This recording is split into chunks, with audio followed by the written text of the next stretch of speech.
Why do grade boundaries change every year? How are they decided? Or what are they, really?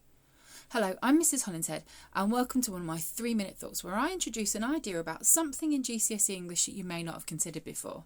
Today I'm going to talk about grade boundaries, because most people have the complete wrong idea about what a GCSE grade actually means.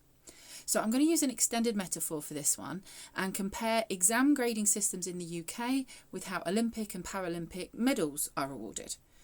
Firstly, until you sit the exams, no one knows what mark you need to get a specific grade each year.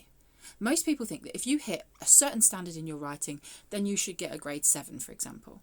But that isn't the case. What happens is that Ofqual and the exam boards decide how many people will get a grade 7 first. Well, this is like the Olympics. Someone sat and decided that they would give out 3 medals to the top performers. They wouldn't give a gold medal to everyone who happened to go faster than 10 seconds. They could have decided that, but they didn't. And this is just like they don't give a grade 9 to everyone who gets above a certain percentage.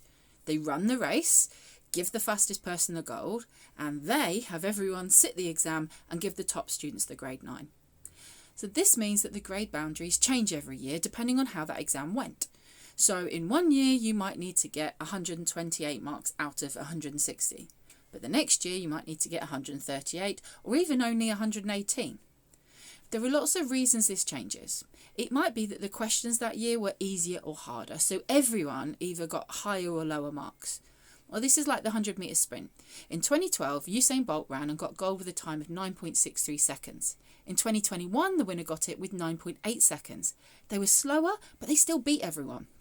Generally, though, the trend is for the grade boundaries to go up, since every year students and schools get more familiar with the mark schemes and students overall get better. And you can see that with this graph about the 100-metre race as well. It moves up and down slightly, but the winners are getting faster. So this means that when you're preparing for your exams, you might take a mock exam and all the teacher can accurately tell you is the score or number of marks. When they give you a grade, what they're actually saying is, using the 2019 grade boundaries or whatever, if you'd sat the exam that year, you'd have got this grade. And this is also like the athletes. They know that last Olympics, the winner got this time, so they aim to beat that.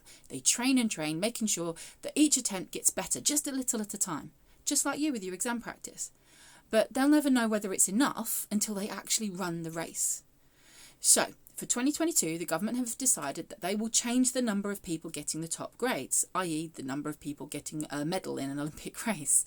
The number will be somewhere between the number of people who got it in 2021, which is quite a lot, and the number of people who got it 2019, which is slightly less. They can't tell us the number because they don't know how many people will be entered for exams, and they can't tell us what the grade boundary will be because the race hasn't been run yet. Now, this is where I can help. You may have heard that I'm launching a revision website on the 1st of November. If you haven't, I am. One feature I'm excited about is my what if grade predictor. If you sit an exam and either your teacher marks it or you mark it, you can enter the scores and it will tell you what you would have got in 2019, 2020 and 2021. It will also allow you to tweak it. So if you know your score for question 3 was low, say you got 2, you can enter in different numbers. So what if I worked on that question, got it up to a 6?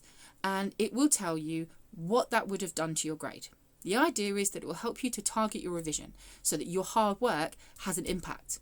Now, if you'd like to know when the site is launched, click the link below and enter your email address. You'll get a notification and also some advanced access to some free resources over October. So that's it. I hope you found something useful there. As always, if you did, please subscribe and hit the bell on my profile or the channel page to be notified of my next episode.